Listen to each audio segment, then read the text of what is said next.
এটা আমাদের মাঝে অনেকে করে থাকি আমরা, এটা ঠিক না। মাঝে মাঝে আপনারা কবুতররে এইভাবে ডাক দেন, এইভাবে ডাক দেন, মুরগি ধরার জন্য ডাক দেন, ডাক দেওয়ার পর আধার দেন না। হ্যাঁ, আধার, হাতে আধার আছে, মুরগি তো সত্যি মনে করছে আধার আছে, তা আসার পর আপনার হাতে আধার নাই, ভালো করে বুঝেন। আপনি এইভাবে বলছেন, আসার পর দেখে আধার নাই, মুরগি এইভাবে আসছে, আইসা দেখছেন আধার নাই, মুরগিরে ডাক দিচ্ছেন কেন আপনি? হ্যাঁ, এই যে আধার দিলেন না। এরপরে কবুতররে এইভাবে ডাক দিয়ে আধার দেন না। নবীজির জামানায় এক ঘটনা ঘটে গেছে, মন দিয়ে শোনেন। আব্দুল্লাহ ইবনে আমের রাদিয়াল্লাহু তাআলা আনহুর বর্ণনা, তিনি বলেন রাসূল সাল্লাল্লাহু আলাইহি সাল্লাম আমাদের বাসায় ছিলেন, নবীজি আমাদের বাসায় ছিলেন। দাআতনি উম্মি ওয়া রাসূলুল্লাহি সাল্লাল্লাহু আলাইহি ওয়াসাল্লাম ফি বাইতিনা, আমার আম্মা আমাকে ডাকলেন এমন অবস্থায়, আল্লাহ নবী আমাদের বাসায় ছিলেন। আমার আম্মা আমাকে ডাকলেন, ডাকার পর আম্মা বললেন তাআল হা তাআল উতিকা শাইআ, আব্বু এদিকে আসো, আমি তোমারে কিছু দিব, বলি না এরকম? আব্দুল্লাহ ইবনে আমের বলেন আমার আম্মা আমাকে ডাকছে, ডাকার পর বললেন বাবা এদিকে আসো, তোমারে কিছু দিব। আল্লাহ নবী বললেন মা আরাত্তি আন তুতিহি, এই তুমি কি সত্যি সত্যি কিছু দিতে ডাকছো তোমার ছেলেরে? ওই মহিলার নবী পাল্টা বললেন জি ইয়া রাসূলুল্লাহ উতিহি তামারা, আমার ছেলেরে আমি খেজুর দিমু। আল্লাহ নবী বলেন লাউ আন্নাকি লাম তুতিহি, তুমি যদি তোমার ছেলের ডাকার পর যদি খেজুর না দিতা, তুমি যদি তোমার সন্তান ডাকার পর এই যে এইভাবে বললা এইদিকে আসো কিছু দিমু, আমরা বাংলাদেশিরা বলি আসো মজা দিমু, আসার পর মজা দেন না, বেতের বাড়ি শুরু। আল্লাহ নবী ভাই তুমি যদি এইভাবে ডাকার পর তোমার সন্তানকে কিছু না দিতা, তাহলে তোমার ব্যাপারে প্রতিবাদ ইনদাল্লাহি কাযিবা, আল্লাহর কাছে তোমার নামে একটা মিথ্যা কথা লেখা হয়ে যেত। কি হয়ে যেত? এইভাবে কখনো ভেবে দেখেন নাই? বলেন তো এই মিথ্যা কথাটা হয়নি আমাদের দ্বারা? আসো মজা দিব, দেন না, মানে এইগুলা বললেন না। যদি মজা থাকে তো সত্যি দিয়েন, যদি না থাকে বললেন না। রসুল সাল্লাল্লাহু আলাইহি সাল্লাম বললেন তুমি যদি মিথ্যা কথা বলতে, তোমার সন্তানকে ডাকার পর যদি কিছু না দিতা, তো তোমার নামে একটা মিথ্যা কথা লেখা হয়ে যেত। উদাহরণ নাম্বার 4, এটাও ভালো করে বুঝেন। এই এলাকায় একজন পীর সাহেব আসছে, আল্লাহওয়ালা, মনে করেন আজকে আমাদের কুমিল্লার মাওলানা আনিসুর রহমান আশরাফি সাহেব আসছে, মানে বড় ভালো মানুষ, খুব আল্লাহওয়ালা মানুষ। এখন ওনার সামনে আপনারা ফল ফ্রুট দিছেন অথবা খানা দিছেন, তো ওনার সামনে দুইজন দাঁড়ায় রয়েছে। এখন উনি একজনকে বললেন ভাই বসেন, খাইতে বসেন। এখন আপনি বললেন কি হুজুর খিদা নাই, আসলে খিদা আছে পেটে, আসলে কি আছে, কিন্তু আপনি বলছেন খিদা নাই, মিথ্যা কথা। দলিল? হ্যাঁ দলিল তো আছে, দলিল ছাড়া তো কথা হবেই না। এই যে আপনি এইভাবে ডাকলো, ডাকার পরে যে আপনি বললেন না, তো এটা আপনি মিথ্যা কথা বলছেন। ইবনে মাজাহ 3298 নম্বর হাদিসের বর্ণনা, আসমা বিনতে ইয়াজিদ রাদিয়াল্লাহু তাআলা আনহার বর্ণনা, তিনি বলেন আমরা আল্লাহ রসুলের সাথে এক জায়গায় গেলাম। হ্যাঁ এই ঘটনাগুলো কিন্তু ঘটে যায়, এই ঘটনা ঘটে যায়। আমি সাধারণত কারো সামনে এরকম বসতাম না ছাত্র জামানায়, কিন্তু কখনো বৈশা গেলে যদি বলতেন খা, আমি নগদ খাওয়ার শুরু, যদি খিদা থাকে। আর যদি আমার খিদা না থাকে বাস আমি খাইতাম না, কিন্তু খিদা থাকলে খাইতাম। কেন? আমি তো তিরমিজি শরীফে হাদিস পড়ছি। রসুল আকরাম সাল্লাল্লাহু আলাইহি সাল্লামের সামনে উতিয়া রাসূলুল্লাহি সাল্লাল্লাহু আলাইহি সাল্লাম বিতআম। হ্যাঁ আমাদের যারা আছি আমরা সবাই রসুল সাল্লাল্লাহু আলাইহি সাল্লামের কিছু সুন্নাহ খুব গুরুত্ব দেই, যে এইগুলোও যে নবীজির সুন্নাহ এটা কেউ গুরুত্ব দেয় না। আমানত কিয়ামতের আগে উঠে যাবে, উঠিয়ে নেওয়া হবে, আমানতের প্রচুর খেয়ানত হবে। সহিহ বুখারীর 59 নম্বর হাদিসের বর্ণনা, রসুল আকরাম সাল্লাল্লাহু আলাইহি ওয়াসাল্লাম সাহাবাদের সামনে আলোচনা করতেছিলেন। ইতিমধ্যে এক গ্রাম্য ব্যক্তি আসলেন। গ্রাম্য ব্যক্তি আসার পর রসুল আকরাম সাল্লাল্লাহু আলাইহি ওয়াসাল্লামকে প্রশ্ন করলেন মাতাসসাআতু ইয়া রাসূলুল্লাহ, হুজুর কিয়ামত কবে? ফাকালা বা'দুহুম সামি'a মা ক্বাল ফাকারিহা মা ক্বাল। সাহাবাদেরকে কি মাইক বাড়াইছেন? আপনার কুইসি বাড়াইতে, আমার কথাই না শুনবেন। রসুল আকরাম সাল্লাল্লাহু আলাইহি সাল্লামকে এক ব্যক্তি প্রশ্ন করলেন কিয়ামত কবে? নবীজি সাল্লাল্লাহু আলাইহি সাল্লাম ফামাযা রাসূলুল্লাহ সাল্লাল্লাহু আলাইহি ওয়াসাল্লাম ইউহাদ্দিসু, আল্লাহ রসুল সাল্লাল্লাহু আলাইহি সাল্লাম ওনার আলোচনা চালাইতে থাকলেন। যিনি প্রশ্ন করলেন কিয়ামত কবে, তার কোনো জবাব না দিয়ে উনি ওনার আলোচনা কন্টিনিউ করলেন, চালাইতে থাকলেন। ফাকালা বা'দুহুম সামি'a মা ক্বাল ফাকারিহা মা ক্বাল। সাহাবাদের কেউ কেউ বললেন, নবীজি তার কথা শুনছে, কিন্তু মনে হয় সে যা বলছে এটা নবী অপছন্দ করছে, এই জন্যই তো নবী তার কোনো জবাব না দিয়ে উনি ওনার কথা জ্বালাইতেছে। এটা সাহাবাদের বক্তব্য। ওয়াকালা বাদুহুম বাল্লাম ইয়াসমা রাসূলুল্লাহ সাল্লাল্লাহু আলাইহি ওয়াসাল্লাম। আরেক সাহাবা বললেন, আমার তো মনে হয় নবীজি তার কথা শুনেই নাই। কোন সাহাবা বললেন, নবী তার কথা শুনছে, কথাটা পছন্দ করে নাই, তাই নবী তারে কোনো জবাব দেয় না। আরেক সাহাবা বললেন, আমার তো মনে হয় নবীজি তার কথা শুনেই নাই। হাত্তা ইদা কদা হাদিসাহু, নবীজি যখন তার কথা শেষ করলেন, কথা শেষ করার পর রাসূল আকরাম সাল্লাল্লাহু আলাইহি সাল্লাম বললেন, আইনা উরাহুস সাইলু আনিস সাআ। নবীজি বললেন, কিয়ামত সম্পর্কে প্রশ্নকারী ব্যক্তি কোথায়? যিনি কিয়ামতের ব্যাপারে প্রশ্ন করলেন তিনি কোথায়? তো যিনি প্রশ্ন করছেন তিনি বললেন, আমি। হুজুর, আমি প্রশ্ন করছি। এই কথা বলার পর আল্লাহ রাসূল সাল্লাল্লাহু আলাইহি সাল্লাম বললেন, ইদা দুইয়াতিল আমানা ফান্তাজিরিস সাআ। যখন আমানত উঠিয়ে নেওয়া হবে তখন কিয়ামতের অপেক্ষা করো। সাহাবারা প্রশ্ন করলেন, কাইফা ইদাআতুহা ইয়া রাসূলুল্লাহ। হুজুর, আমানত উঠিয়ে নেওয়া হবে কিভাবে, আপনার কাছে জানতে চাই। ফাকালা রাসূলুল্লাহ সাল্লাল্লাহু আলাইহি ওয়াসাল্লাম, ইদা বুসিদাল আমরু ইলা গায়রি আহলিহি ফান্তাজিরিস সাআ। কোন বিষয়ের দায়িত্ব যখন অযোগ্য ব্যক্তিকে দেওয়া হবে তখনই কিয়ামত উঠিয়ে নেওয়া হবে, তখন বুঝবা কিয়ামতে আর বেশি বাকি নাই, কিয়ামতের অপেক্ষা করো।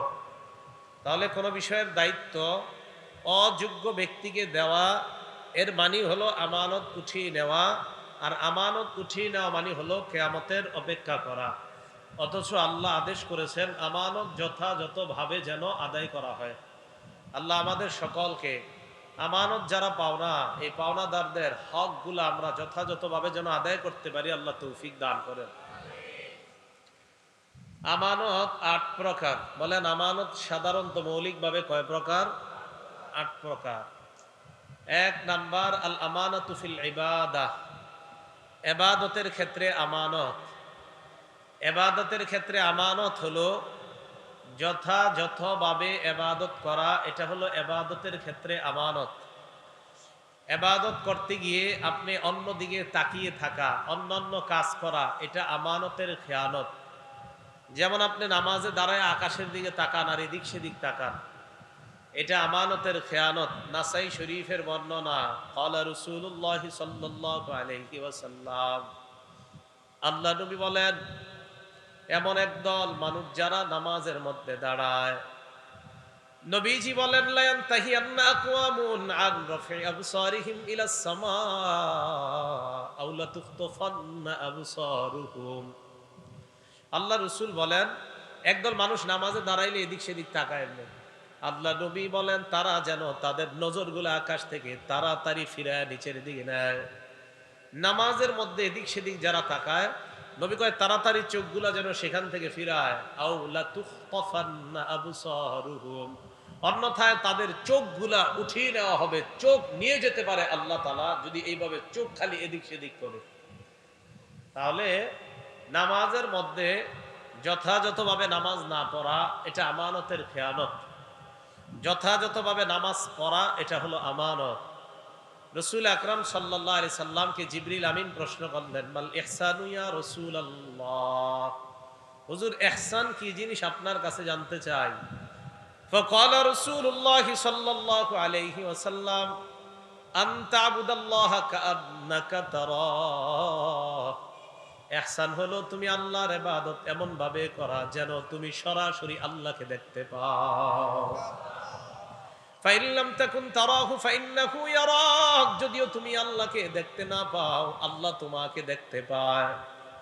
তুমি আল্লাহর ইবাদত এমন ভাবে করা যেন আল্লাহকে তুমি দেখতে পাও, যদিও তুমি আল্লাহকে দেখতে না পাও, এটা নিশ্চিত আল্লাহ তোমাকে দেখতে পায়। তাহলে ইবাদত এটা যথাযথভাবে করা। সহিহ বুখারীর বর্ণনা 5760 নম্বর হাদিসের বর্ণনা, বাইনামান নবী সাল্লাল্লাহু আলাইহি ওয়াসাল্লাম ইউসাল্লি আল্লাহ নবী মসজিদে নামাজের জন্য দাঁড়াইলেন। হঠাৎ আল্লাহ নবী সামনের দিকে তাকাইলেন, তাকিয়ে দেখলেন ফারাআ ফি কিবলাতিল মসজিদি নুখামা। আল্লাহ নবী তাকায় দেখলেন মসজিদের সামনের দেয়ালে নাকের ময়লা দেখা যায়, নাকের শ্লেষা দেখা যায়, নাকের ময়লা। ফাহাক্কাহা বিয়াদিহি, আল্লাহ নবী নিজ হাত মুবারক দ্বারা ওই নাকের ময়লা পরিষ্কার করলেন। নিজের হাতে নাকের ময়লা, নিজের নাক না আরেকজনের নাকের ময়লা নবী নিজ হাতে পরিষ্কার করলেন। পরিষ্কার করার পর ফাত্তাগাইয়াযা, নবীর চেহারা মুবারক লাল হয়ে যায়, আল্লাহ নবী রাগান্বিত হয়ে যায়।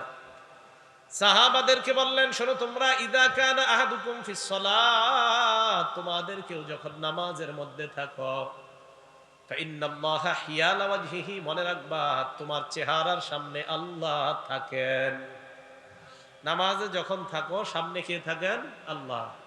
ফালা ইয়াতানাখাবান্না আহাদুকুম হিয়ালা ওয়াজহিহি, নামাজের মধ্যে চেহারার সামনের দিকে কেউ থুতু ফেলবা না, নাকের ময়লা ফালাইবা না, কারণ তোমার সামনে যদিও দেখো মসজিদের দেয়াল, আসলে নামাজে তোমার সামনে হলেন আল্লাহ। ইবাদত করা এমন ভাবে যেন তুমি আল্লাহকে দেখতে পাও। তা আজকে থেকে ফজর নামাজ কালকে যখন পড়বেন, বলেন তো নামাজে দাঁড়াইলাম ফজরে, আমি কাকে দেখতে পাচ্ছি কেমন যেন? না না, আমি তো আল্লাহকে দেখি না, আমাকে কে দেখে? এই তো বুঝে আসছে। তাহলে আমানত ৮ প্রকার।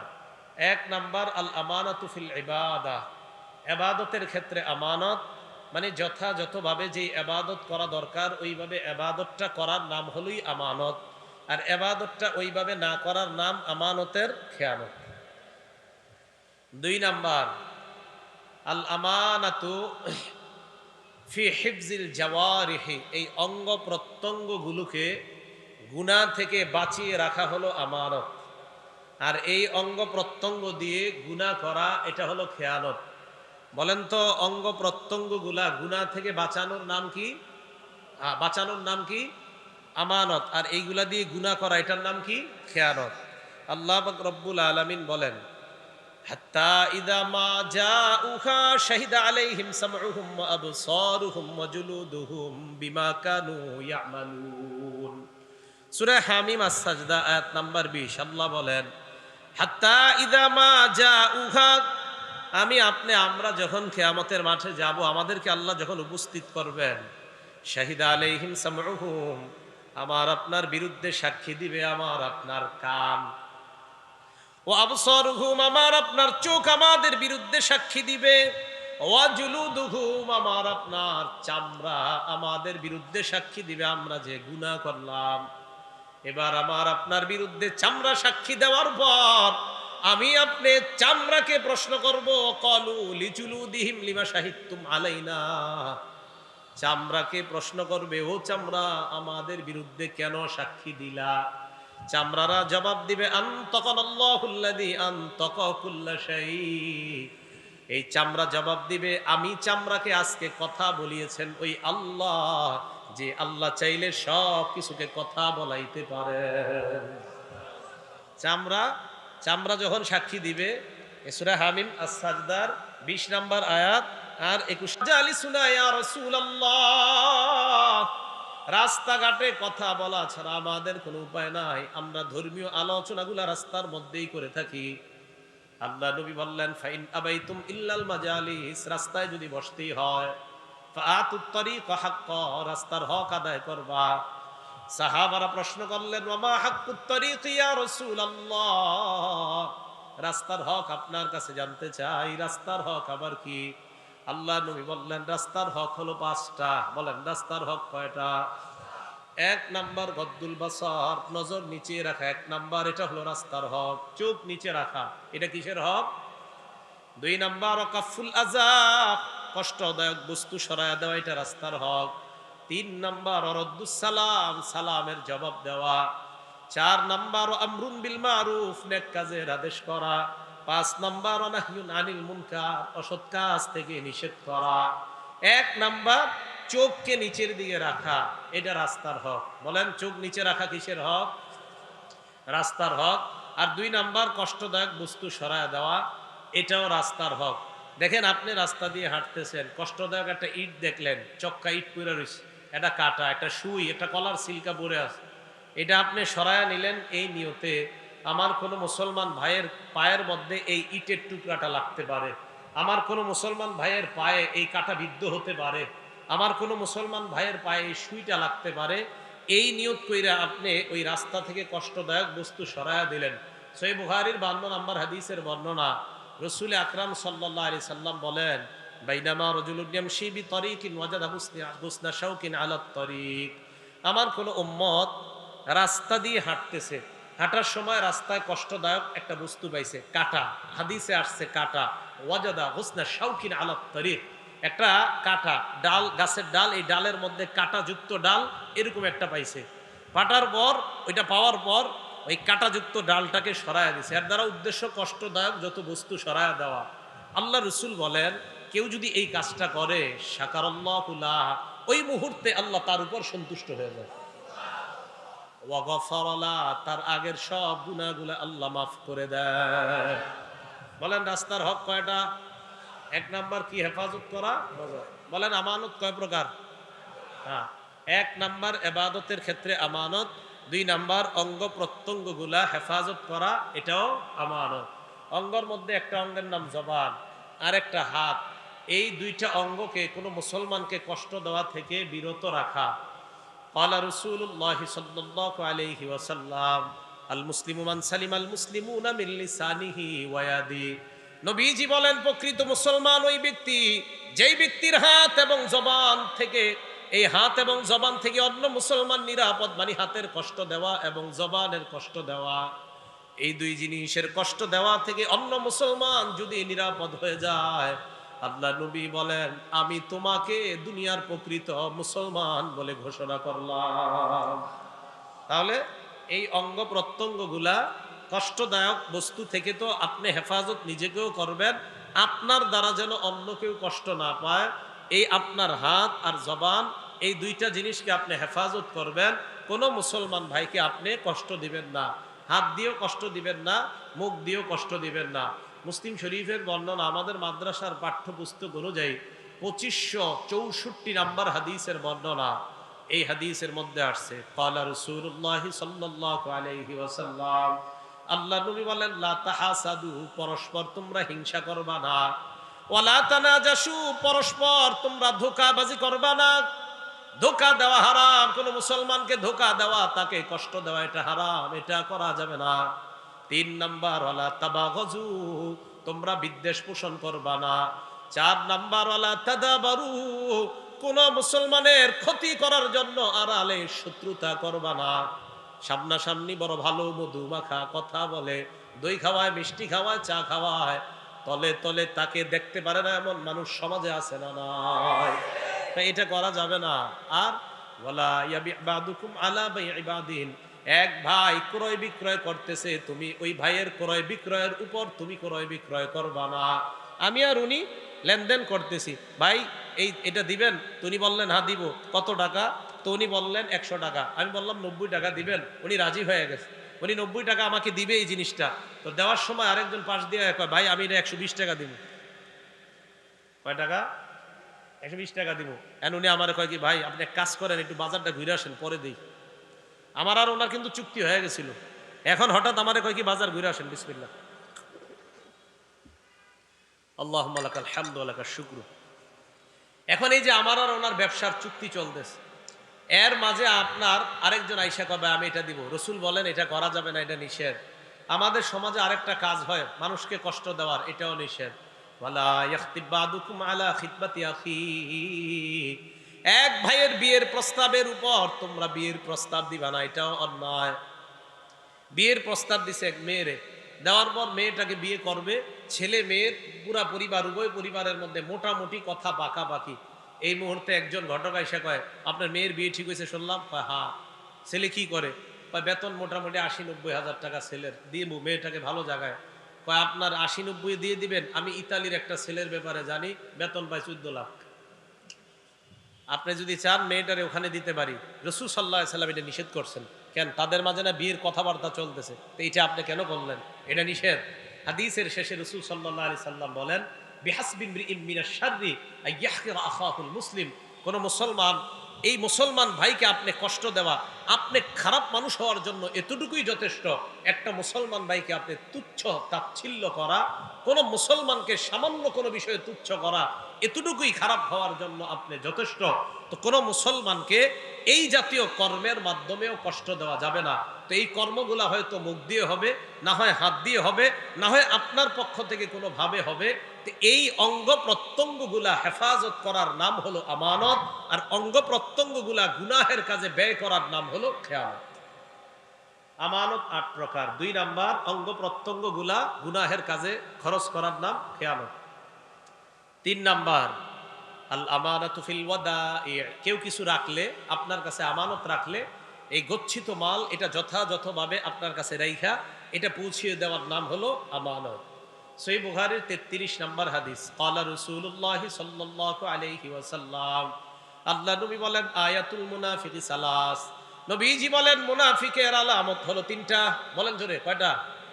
মুনাফিকের আলামত কয়টা? ১ নাম্বার, ইজা হাদ্দাসা কাযাবা, মুনাফিক কথা বললে মিথ্যা কথা বলে। ২ নাম্বার, ওয়া ইজা ওয়াদা আখলাফা, মুনাফিক ওয়াদা করলে খেলাফ করে। ৩ নাম্বার, ওয়া ইজা তুমিনা খানা, মুনাফিকের কাছে আমানত রাখলে আমানতের খেয়ানত করে। মুনাফিকের আলামত ৩টা, কথা বললে মিথ্যা কথা বলে, ওয়াদা করলে খেলাফ করে, ৩ নাম্বার তার কাছে আমানত রাখলে এই আমানতের খেয়ানত করে। আবু দাউদ শরীফের ৩৫৩৫ মানে ৩৫৩৫ নাম্বার হাদিসের বর্ণনা, ক্বালা রাসূলুল্লাহ সাল্লাল্লাহু আলাইহি ওয়াসাল্লাম, আল্লাহ নবী বলেন, আদ্দিল আমানাতা ইলা মানি তামানাকা, তোমার কাছে যে ব্যক্তি আমানত রেখেছে তার আমানতটা তুমি যথাযথভাবে আদায় করে দাও। ওয়ালা তাখুন মান খানাকা, তোমার সাথে যদি কেউ খেয়ানত করে তুমি তার সাথে খেয়ানত করবা না। বুঝেন? আপনি বললেন, হ্যাঁ ও আমার সাথে খেয়ানত করছে, আমি ওরে দেখায় দিব। নবীজি বলে, না, তোমার সাথে যদি কেউ খেয়ানত করে তুমি তার সাথে খেয়ানত করবা না। কারণ তুমি তো মুসলমান, সে মুনাফিক হোক, তুমি তো মুসলমান। তুমি খেয়ানত করে মুনাফিকের পরিচয় তোমার মধ্যে নিবা না। যে খেয়ানত করেছে এটা তার ব্যাপার। নবীজি বললেন, তোমার সাথে যদি কেউ খেয়ানত করে তুমি তার সাথে খেয়ানত করবা না, বরং তোমার কাছে যদি কেউ আমানত রাখে এই আমানত তুমি যথাযথভাবে পৌঁছিয়ে দাও। আল্লাহ আমাদের সকলকে এই জাতীয় আমানতগুলা রক্ষা করার তৌফিক দান করেন। এই আমানতের খেয়ানত কেউ করেন না সম্ভবত। বোনের পুরোপুরি অংশ দেন সবাই? বোনের অংশ, হ্যাঁ, আপনার আব্বা যে মারা গেছে আপনার বোনের অংশ পায় না, এই দেননি পুরোপুরি। যদি না দেন তাতে আপনার কাছে রয়ে গেছে, আপনি ৫ ওয়াক্ত নামাজ পড়ার কপাল কালো বানায় ফেলছেন, তাই না? হ্যাঁ, এই তো আপনি হজ করছেন ৩৮ বার, আর আপনার বোনের হক আপনি দিচ্ছেন না কেন? এতদিন পাইলা টাইলা বড় করলেন, বিয়ে শাদী দিয়ে দিচ্ছেন, আর হক কেন দিবেন?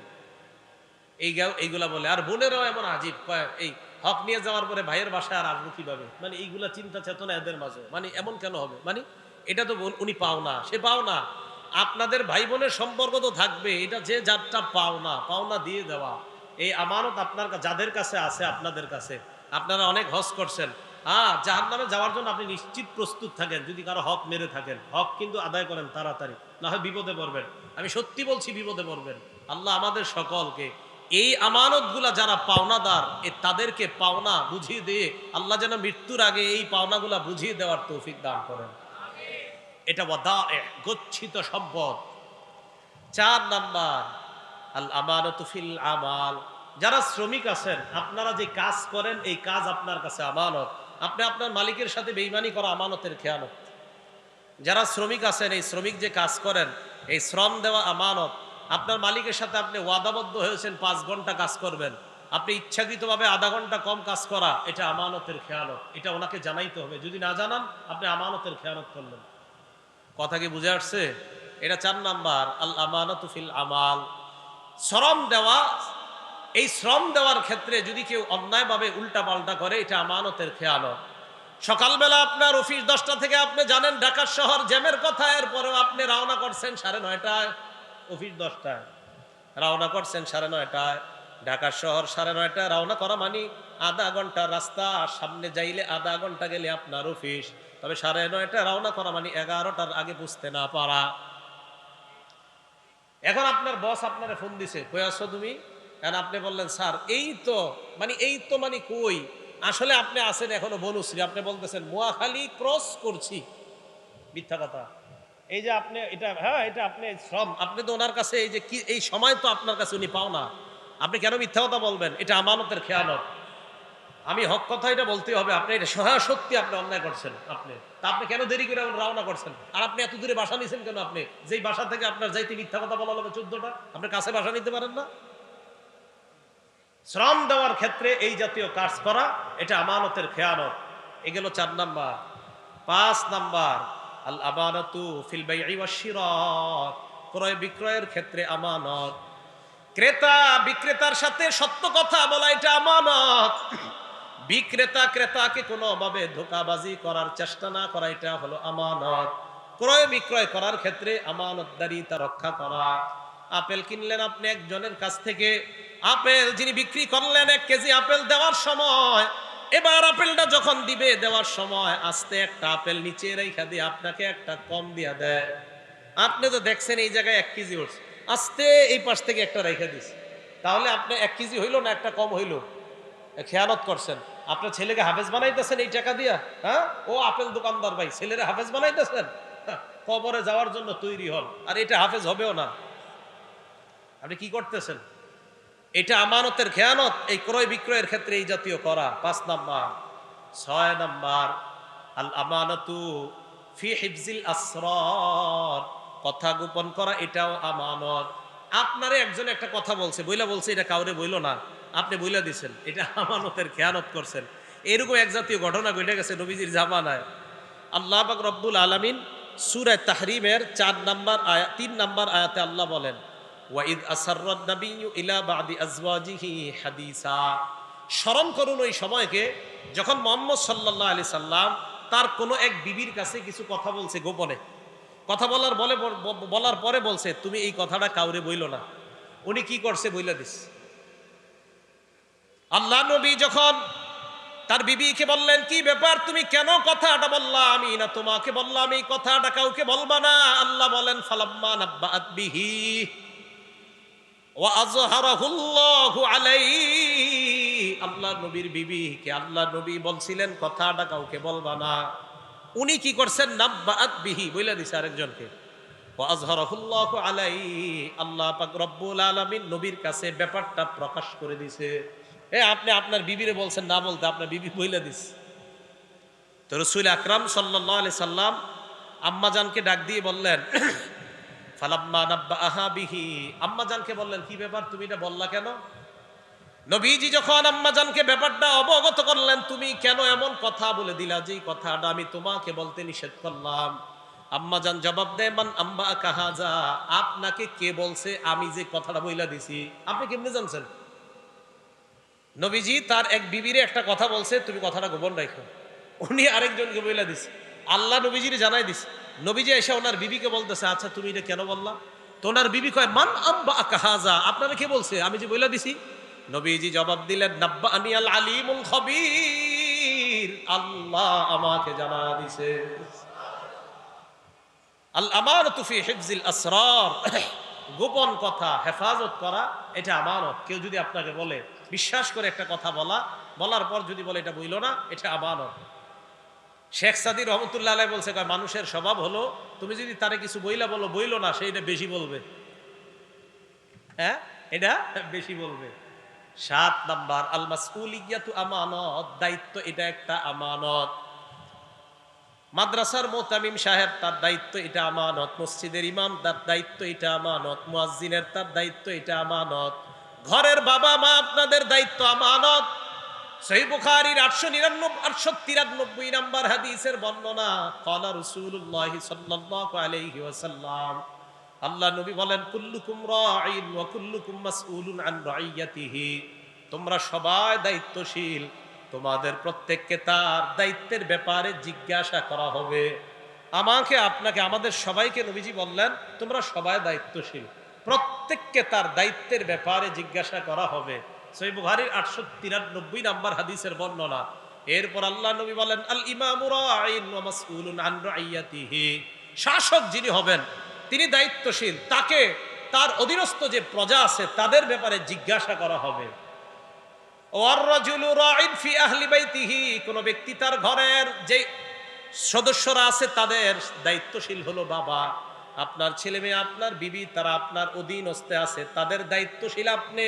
আল্লাহ নবী বলেন মাসউলুন আন রাইয়াতিহি, আপনাকে তাদের দায়িত্বের ব্যাপারে জিজ্ঞাসা করা হবে। 5 বছর বয়সে হাতের মধ্যে মোবাইল উঠায়া দিছেন নাকি কায়দা উঠায়া দিছেন, জিজ্ঞাসা করবে। কি জিজ্ঞাসা করবে? হ্যাঁ, কায়দা না মোবাইল? আমার উপরে ওলামায়ে কেরাম রাগ, আমি মোবাইল চালাই না কেন বেশি। সব পুরো বাংলাদেশে সবাই রাগ, মনে করে ইদানিং আমি 7 বছর যাবত মোবাইল আমি মোবাইল রিসিভ করি না। এরা মনে করে এই বছরই মনে রিসিভ করি না, আমি 7 বছরই রিসিভ করি না। আমার দোষ দেয় আমি এখন রিসিভ করি না। আমি আবার বলছি, হ্যাঁ জানায়া দিবেন এটা, আমি 7 বছর মোবাইল রিসিভ করি না। সাধারণত আমার কয়েকজন ছাড়া, আম্মা আর কয়েকজন আছে, এদের ছাড়া। কেন?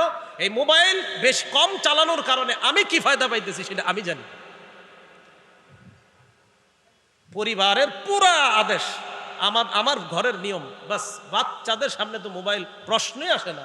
আমার ছেলের সামনে আপনি মোবাইল নেবেন, আছাড় মেরে ভেঙে ফেলবে মোবাইল। নেন, সন্তান আপনি নষ্ট করবেন, নিজ দায়িত্বে নষ্ট করবেন, অসম্ভব। আপনি চেষ্টা চালায় যান, ভবিষ্যতে আমার সন্তান কি হবে আল্লাহ জানে। আমি তো চেষ্টা করছি, এটা আল্লাহরে বলতে পারবো, কারণ আমি দায়িত্বশীল। আল্লাহ আমাকে জিজ্ঞাসা করবে। হ্যাঁ, আল্লাহ আপনাকে জিজ্ঞাসা করবে, এই কথা মাথায় রেখেন। এই পরীক্ষায় 90 না আরো বেশি 95% মানুষ এই জায়গায় ধরা খাবে, সন্তানের হাতে গজব ছোটবেলা থেকে যারা উঠাই দিচ্ছে ধরা খাবে। আল্লাহকে ভয় করেন। তো আমার ব্যাপারে এই অভিযোগগুলো দিয়ে না, আমি বলছি আমি 7 বছর যাবতীয় এরকম। তো এই অভিযোগ দেওয়া আমার ব্যাপারে ঠিক হবে না, ছাত্র জীবন থেকে আমি এমন। আল্লাহ আমাদের সকলকে ইলেকট্রনিক মিডিয়ার গজব থেকে বেঁচে থাকার তৌফিক দান করেন। রসুল আকরাম সাল্লাল্লাহু আলাইহি সাল্লাম বললেন, আল মারআতু রাইয়াতুন ফি বাইতি যাওজিহা, স্বামীর ঘরের মধ্যে তার স্ত্রী দায়িত্বশীল। স্বামীর ঘরের মধ্যে তার সম্পদ, তার সন্তান, তারা সঠিকভাবে, স্ত্রী তাদেরকে সঠিকভাবে লালন পালন করছে কিনা এই ব্যাপারে স্ত্রী দায়িত্বশীল। ওয়া মাসউলাতুন আন রাইয়াতিহা, স্ত্রীকে এই দায়িত্বের ব্যাপারে জিজ্ঞাসা করা হবে। স্ত্রীকে জিজ্ঞাসা করা হবে স্বামীর মাল সঠিকভাবে হেফাজত করছে কিনা, স্বামীর সন্তান সঠিকভাবে হেফাজত করছে কিনা, এই ব্যাপারে জিজ্ঞাসা করা হবে। আপনার স্বামী কত বিশ্বাস করে সৌদি আরব গেছে, বিদেশ গিয়েছে, আপনার সন্তানগুলা, আপনার স্বামীর সন্তানগুলা আপনার দায়িত্বে আছে, এই সন্তানগুলা নষ্ট হয়ে যাচ্ছে। বেচারা কত আশা আকাঙ্ক্ষা করে মাসে মাসে আপনার জন্য টাকা পাঠায়, আর আপনি তার সন্তানগুলাকে একের পর এক নষ্ট করে দিচ্ছেন। আল্লাহর কাছে আপনার জবাবদিহিতা করতে হবে মা বোন, এই কথা মাথায় রাখেন। রসুল আকরাম সাল্লাল্লাহু আলাইহি সাল্লাম বলেন, স্ত্রী তার স্বামীর ঘরের যে বিভিন্ন বিষয় আছে এগুলার ক্ষেত্রে আমানত, এই আমানত তার উপরে দায়িত্ব, এটা এই দায়িত্ব যথাযথভাবে রক্ষা করেছে কিনা এই ব্যাপারে প্রত্যেকটা বিবি যারা তাদেরকে জিজ্ঞাসা করা হবে। তো রসুল আকরাম সাল্লাল্লাহু আলাইহি সাল্লাম শেষে বলেন, ওয়াল খাদিমু মাসউলুন ওয়াল খাদিমু রাঈন ফি মালি সাইয়্যিদিহি, খাদেম তার মনিবের সম্পদের ব্যাপারে দায়িত্বশীল। মাসউলুন আন রাইয়াতিহি, খাদেমকে তার দায়িত্বের ব্যাপারে জিজ্ঞাসা করা হবে। খাদেম যিনি, এই খাদেম সাহেব তার যে মনিব আছে, তার যে বস আছে, এই বসের মালের ব্যাপারে সেও দায়িত্বশীল, এই দায়িত্বের ব্যাপারে তাকেও জিজ্ঞাসা করা হবে। আপনি একজনের প্রাইভেট কার চালান, তার এই প্রাইভেট কার চালানোর কারণে আপনাকে মাসে 20,000 টাকা বেতন দেয়, আপনি তার এই প্রাইভেট কারের তেল বিভিন্ন জায়গায় গিয়ে বিক্রি করে দৈনন্দিন 150-200 টাকা কামান। আল্লাহর কসমের জবাবদিহিতা করার জন্য আপনি প্রস্তুত হয়ে যান, কোনো সন্দেহ নাই। হুজুর আউট ইনকাম আছে, কিভাবে আউট ইনকাম সেটা বলেন না, তেল বেশি। তা আপনি 20,000 টাকা আপনার হয় না, তো আপনি চাকরি করেন কেন? আপনি তো 20,000 টাকায় চাকরি নিছেন কেন? আপনার হয় দেখেই তো নিছেন। তা আপনার যদি না হয় আপনি এটা করেন না, কিন্তু আপনি যে তেল মারছেন এটা তো আপনি হারাম কাজ করছেন। হ্যাঁ, আপনি আপনার এই বসের গাড়ি আর তার এই তেল এটা আপনার কাছে আমানত, এই আমানতের খেয়ানত করছেন কিনা এই ব্যাপারে সহিহ বুখারী হলেন 893 নাম্বার হাদিস, আপনাকে জিজ্ঞাসা করা হবে। কথা কি বুঝে আসছে সবার? এই হলো 7 নাম্বার, এটা হলো আল মাসউলিয়াতু আমানাতুন, দায়িত্ব, প্রত্যেকটা দায়িত্ব এটা হলো আমানত। আল্লাহ আমাদের সকলকে যার যার দায়িত্বগুলা যথাযথভাবে আদায় করার তৌফিক দান করেন। বাবা যারা আছেন, মা যারা আছেন, আপনাদেরকে কঠোর কথা বলে ফেলছি, ছোটবেলা থেকে দায়িত্বগুলো আদায় করেন। বাচ্চাটার সামনে মোবাইল দিয়েন না, এদের সামনে থেকে মোবাইল দূরে রাখেন, এদের সামনে বই দেন, কায়দা দেন, আমপারা দেন, এরে প্লাস্টিকের বই দিয়ে খেলাধুলা করতে দেন। বইয়ের উপর সন্তানকে খেলাধুলা করান, সমস্যা নাই, প্রয়োজনে 50, 60, 100টা প্লাস্টিকের বল কিনে দেন, খেলাধুলা করান, মোবাইল নামক গজবই বাচ্চার হাতে তুলে দিয়েন না। গেমস ট্যাব দেয়, আইপ্যাড দেয় বাচ্চারে খেলার জন্য। আল্লাহ আমাদেরকে বুঝার তৌফিক দান করেন। কয় প্রকার হইল আমানত? 7। 8 নাম্বারটা মন দিয়ে শোনেন। আল আমানাতু ফিল কালাম, কথা বলা আমানত। বলেন কথা বলা কি? কথার আমানত আবার কি? কথার আমানত মন দিয়ে শোনেন, বিসমিল্লাহ। কথার আমানত হলো সত্য কথা বলা আমানত, মিথ্যা কথা বলা খেয়ানত। বলেন তো, সত্য কথা বলা, মিথ্যা কথা বলা খেয়ানত। এবার মন দিয়ে শোনেন। এই ব্যাপারে 6টা উদাহরণ পেশ করি আপনাদের সামনে। উদাহরণ নাম্বার 1, সহিহ বুখারীর 6094 নাম্বার হাদিসের বর্ণনা, 6094 6094 নাম্বার হাদিসের বর্ণনা। ক্বালা রাসূলুল্লাহ সাল্লাল্লাহু আলাইহি ওয়াসাল্লাম, আল্লাহ নবী বলেন, আলাইকুম বিসসিদকি ফাইন্নাস সিদকা ইয়াহদি ইলাল বীর। নবীজি বলেন, তোমরা সত্যবাদিতা আবশ্যক করে নাও, সত্য কথা বলা এটা তোমরা আবশ্যক করে নাও। ফাইন্নাস সিদকা ইয়াহদি ইলাল বীর, সত্য পুণ্যের রাস্তা দেখায়। বলেন আমার সাথে, সত্য কিসের রাস্তা দেখায়? ওয়া ইন্নাল বিররা ইয়াহদি ইলাল জান্নাহ, পুণ্য জান্নাতের রাস্তা দেখায় দেয়। বলেন সবাই, সত্য কিসের রাস্তা দেখায়? পুণ্যের। পুণ্য কিসের রাস্তা দেখায়? জান্নাতের। আবার সত্য কিসের রাস্তা দেখায়? পুণ্যের। পুণ্য কিসের রাস্তা দেখায়? জান্নাতের। ওয়া ইয়াকুমুল কাযিব, আল্লাহ নবী বলেন, মিথ্যা থেকে তোমরা বেঁচে থাকবা। ফাইন্নাল কাযিবা ইয়াহদি ইলাল ফুজুর, মিথ্যা মানুষকে পাপাচারের দিকে নিয়ে যায়। ওয়া ইন্নাল ফুজুরা ইয়াহদি ইলান নার, পাপাচার মানুষকে জাহান্নামের দিকে নিয়ে যায়। তাহলে সত্য মানুষকে পুণ্যের দিকে নিয়ে যায়, সত্য মানুষকে পুণ্যের রাস্তা দেখায়, পুণ্য মানুষকে জান্নাতের রাস্তা দেখায়। মিথ্যা মানুষকে পাপাচারের রাস্তা দেখায়, পাপাচার মানুষকে জাহান্নামের রাস্তা দেখায়। আল্লাহ নবী বলেন, ইন্নার রাজুলা লা ইয়াসদুকু, একজন মানুষ সত্য কথা বলে, উঠতে সত্য কথা, বসতে সত্য কথা। হাদিসের বর্ণনা, ওয়া ইয়াতাহাররাস সিদকা, সব সময় লোকটা সত্য কথা বলে। যত বিপদের মধ্যে পড়ে লোকটা সত্য কথা বলে। নবীজি বলেন, হাত্তা ইউক্তাবা ইনদাল্লাহি সিদ্দিকা, আবু বকরের নাম যেমন সিদ্দিক। একটা মানুষ যদি সদা সর্বদা সত্য কথা বলে, ওই ব্যক্তির নাম আল্লাহর খাতায় সিদ্দিক বলে লিপিবদ্ধ হয়ে যায়। সিদ্দিক বলেন তো সবাই কি হয়? তাহলে যারা বেশি বেশি সত্য কথা বলে আল্লাহর খাতায়, বলেন তাদের নাম কি হয়ে যায়? ভাই আমরা সবাই সিদ্দিক হব তো ইনশাআল্লাহ। আল্লাহ আমাকে আপনাদের সকলকে সিদ্দিক হওয়ার তৌফিক দান করেন। এরপরে দেখেন কি বলে, ওয়া ইন্নাল রাজুলা, মানুষ খালি মিথ্যা কথা বলে, ফোনেও মিথ্যা কথা বলে, সরাসরিও মিথ্যা কথা বলে। আর ফোনে মিথ্যা কথা বেশি বলে, ফোনে মিথ্যা কথা বেশি। ওই যে বললাম যে এই মিথ্যাটা বেশি বলে। কই আছেন? কয় বনশ্রী। আসলে আসে অন্য জায়গায়। আর বাংলাদেশে এমন এক অবস্থা, মানে জ্যামে যে মানুষের এমন মিথ্যাবাদী বানায়, জ্যামের কারণে মিথ্যা কথা। কই আছেন? তো অমুক জায়গায় আছে, আসলে কিন্তু অমুক জায়গায় নাই। আপনি ভাই মিথ্যা কথাটা কেন বলবেন? আপনি বলেন, এটা বললেন না, এই মিথ্যা কথা বললেন না। তো নবীজি বলেন, ইন্নার রাজুলা লা ইয়াকযিবু, একজন মানুষ খালি মিথ্যা কথা বলে। ওয়া ইয়াতাহাররাল কাযিবা, মিথ্যা বলতে বলতে এমন হয়ে যায়, হাত্তা ইউক্তাবা ইনদাল্লাহি কাযযাবা। মুসাইলামাতুল কাযযাব, যে নিজের নবুয়ত দাবি করছে, তার নাম যেমন কাযযাব। এই জামানায় কোনো মানুষ মিথ্যা বলতে বলতে বলতে বলতে আল্লাহর খাতায় তার নাম কাযযাব লিপিবদ্ধ হয়ে যায়। বলেন নাউজুবিল্লাহ। মিথ্যা নবুয়ত দাবিদারের নাম যেমন কাযযাব, এই যুগে বারবার যে মিথ্যা বলে, বারবার যে মিথ্যা বলে, তার নাম কাযযাব লিপিবদ্ধ হয়ে যায়। আল্লাহ আমাদেরকে কাযযাব থেকে বাঁচায়া সিদ্দিকের অন্তর্ভুক্ত হওয়ার তৌফিক দান করেন। উদাহরণ নাম্বার 2, তিরমিজি শরীফের 1973 নাম্বার হাদিসের বর্ণনা। এই হাদিসের মধ্যে আসছে আম্মা জান আয়েশা সিদ্দিকা রাদিয়াল্লাহু তাআলা আনহার বর্ণনা। ক্বালা রাসূলুল্লাহ সাল্লাল্লাহু আলাইহি ওয়াসাল্লাম, আম্মা জান আয়েশা সিদ্দিকা বলেন, মা কানা খুলুকুন আবগাযা ইলা রাসূলিল্লাহি সাল্লাল্লাহু আলাইহি ওয়াসাল্লাম মিনাল কাযিব। দেখেন কি বলে রাসূল। আম্মা জান বলেন, নবীজির কাছে মিথ্যা কথা বলার চাইতে আর কোনো খারাপ, এই অপছন্দনীয় আর কোনো কিছু নবীর কাছে ছিল না। কেউ যদি মিথ্যা কথা বলতো, এটা নবী সবচেয়ে অপছন্দ করতেন। আম্মাজান আয়েশা বলেন, মিথ্যা বলার এই দুশ্চরিত্র যদি কারো মধ্যে থাকতো, মিথ্যা বলার এই খারাপ অভ্যাস যদি কারো মধ্যে থাকতো, এটা নবী সবচেয়ে অপছন্দ করতেন। হাদিসটা পুরাটা শোনেন, কত বড় ভয়ানক কথা। তো কোনো ব্যক্তি যদি নবীর সামনে মিথ্যা কথা বলতো আর ধরা খাইতো যে লোকটা মিথ্যা কথা বলছে, তো দেখেন কি হয়, ইন্না রাজুলা লা ইয়াকযিবু ইনদান নবী সাল্লাল্লাহু আলাইহি ওয়াসাল্লাম বিল কাযিবা। এক ব্যক্তি নবীজির সামনে মিথ্যা কথা বলছে। মিথ্যা বলার পর ফামা ইয়াজালু ফি নাফসিহি, আল্লাহ নবীর মনের মধ্যে সারাক্ষণ এটা থাকতো, আরে লোকটা আমার সাথে মিথ্যা বললো কেন? ফামা ইয়াজালু ফি নাফসিহি, আচ্ছা লোকটা মিথ্যা বললো কেন? খানা খাবে, আচ্ছা লোকটা মিথ্যা বললো কেন? নবীজি নামাজে যাবে, পেরেশান, আর কি হয়েছে আপনার? আরে উনি মিথ্যা বললো কেন আমার সাথে?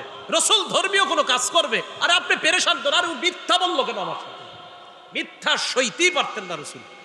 সারাক্ষণ মন খারাপ। আপনার মনটা খারাপ কেন ইয়া রাসূলুল্লাহ? উনি আমার সাথে মিথ্যা বললো কেন?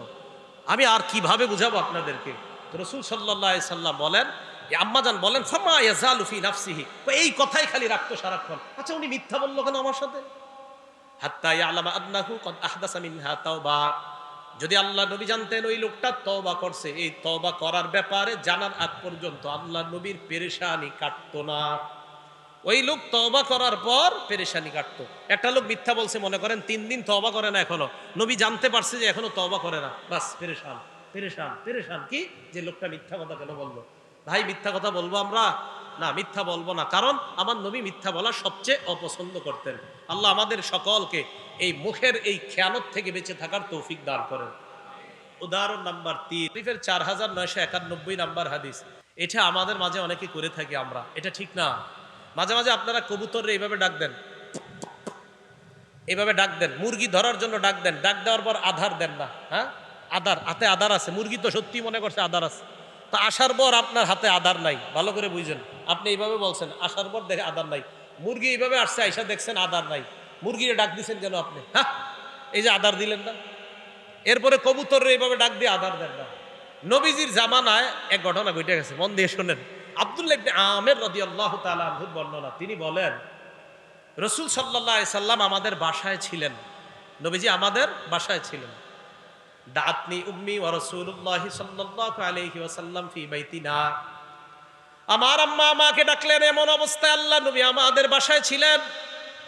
আমার আম্মা আমাকে ডাকলেন, ডাকার পর আম্মা বললেন, তাআল হা তাআল উতিকা শাইআ, আব্বু এদিকে আসো, আমি তোমারে কিছু দিব। বলি না এরকম? আব্দুল্লাহ ইবনে আমের বলেন, আমার আম্মা আমাকে ডাকছে, ডাকার পর বললেন, বাবা এদিকে আসো, তোমারে কিছু দিব। আল্লাহ নবী বললেন, মা আরাদতি আন তুতিহি, এই তুমি কি সত্যি সত্যি কিছু দিতে ডাকছো তোমার ছেলেরে?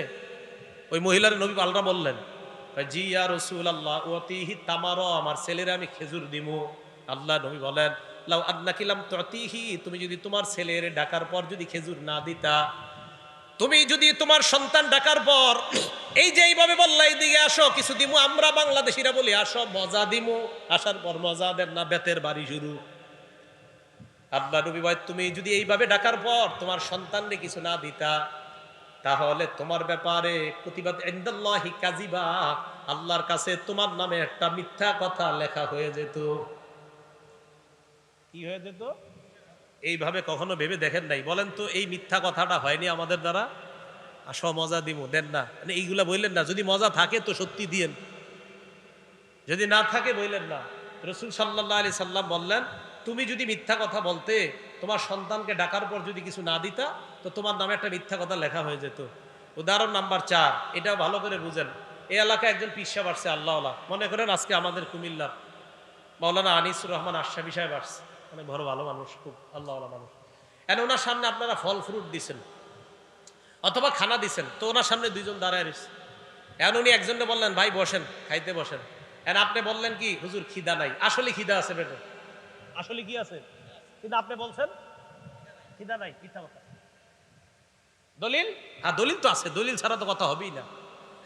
এই যে আপনি এইভাবে ডাকলো, ডাকার পরে যে আপনি বললেন না, তো এটা আপনি মিথ্যা কথা বলছেন। ইবনে মাজাহ 3298 নাম্বার হাদিসের বর্ণনা, আসমা বিনতে ইয়াজিদ রাদিয়াল্লাহু তাআলা আনহার বর্ণনা, তিনি বলেন, আমরা আল্লাহ রসুলের সাথে এক জায়গায় গেলাম। হ্যাঁ, এই ঘটনাগুলো কিন্তু ঘটে যায়, এই ঘটনা ঘটে যায়। আমি সাধারণত কারো সামনে এরকম বসতাম না ছাত্র জামানায়, কিন্তু কখনো বৈশা গেলে যদি বলতেন খা, আমি নগদ খাওয়ার শুরু, যদি খিদা থাকে। আর যদি আমার খিদা না থাকে, বাস আমি খাইতাম না, কিন্তু খিদা থাকলে খাইতাম। কেন? আমি তো তিরমিজি শরীফে হাদিস পড়ছি। রসুল আকরাম সাল্লাল্লাহু আলাইহি সাল্লামের সামনে উতিয়া রাসূলুল্লাহি সাল্লাল্লাহু আলাইহি সাল্লাম বিতআম, আমাদের যারা আছি আমরা সবাই রসুল সাল্লাল্লাহু আলাইহি সাল্লামের কিছু সুন্নাহ খুব গুরুত্ব দেই, যে এইগুলোও যে নবীজির সুন্নাহ এটা কেউ গুরুত্ব দেয় না। রসুল সাল্লাল্লাহু আলাইহি সাল্লামের সামনে খাবার দেওয়া হলো, দস্তরখান ভর্তি খাবার দেওয়া হলো। খাবার দেওয়ার পর আল্লাহ নবীর সামনে যখন খাবার রাখা হয়, আশেপাশে যারা লজ্জায় চিন্তা করতেছে বমু কি বমু না, মানে বসমু কিনা নবীর সাথে। মেহমান কিন্তু সবাই, মাসালা হলো মেহমান যেহেতু সবাই, তো সবাই ঋতু দিছে। আল্লাহ নবী বললেন কি ব্যাপার, চাইতে আবার বড় কে দুনিয়াতে। রসুল সাল্লাল্লাহু আলাইহি সাল্লাম বললেন লা তাজমাআন্না জুআন ওয়া কাযিবা, ক্ষুধার মিথ্যা এক পেটে একত্রিত করবা না। খিদা রাইখা কেন বলো খিদা নাই? হাদিস থেকে কি বোঝা যায়? খিদা থাকলে কেউ যদি আপনার মেহমানদারি করে আর যদি বলেন না খিদা নাই, একটা হলো না খামু না, আপনার খিদা আছে না, আরে এই মিথ্যা কথা 70 বছর তোমাকে জাহান্নামে জ্বালাবে।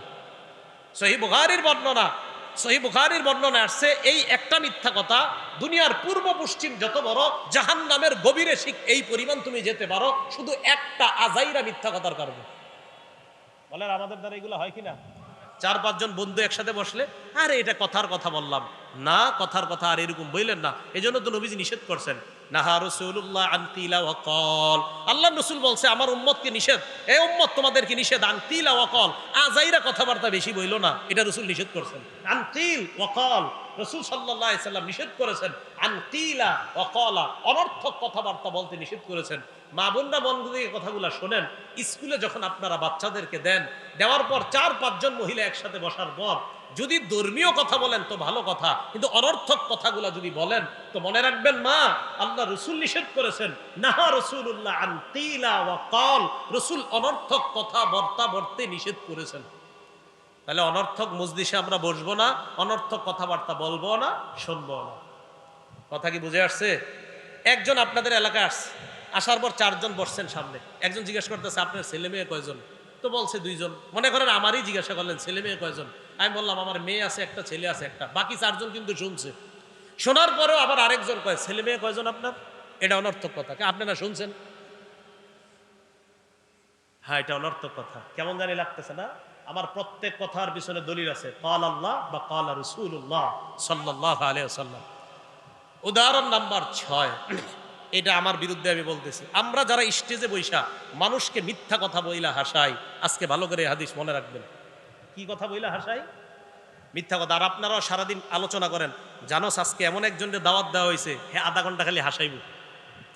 বাস পরে আপনারা সবাই মিছিল দিয়ে আসেন যে আজকে 1/2 ঘন্টা হাসবো, 1/2 ঘন্টা কানমু, আর 1 ঘন্টা ওয়াজ শুনবো। এই যে 1/2 ঘন্টা মিথ্যা কথা বইলা ঠইলা হাসাবে। একটা কথা হলো রাসূল সাল্লাল্লাহু আলাইহি সাল্লামের কিছু হাদিস আছে, হাসির হাদিস। আমার একটা আলোচনায় আছে রাসূল সাল্লাল্লাহু আলাইহি সাল্লামের হাসি। এই জায়গায় আমি প্রায় 19টা হাদিস আনছি যে জায়গায় রাসূল হাসছে। রাসূল সাল্লাল্লাহু আলাইহি সাল্লাম যেখানে হাসছে হাসবেন, শুধু রাসূল না আল্লাহও হাসছে, এই হাদিসও আনছি আমি।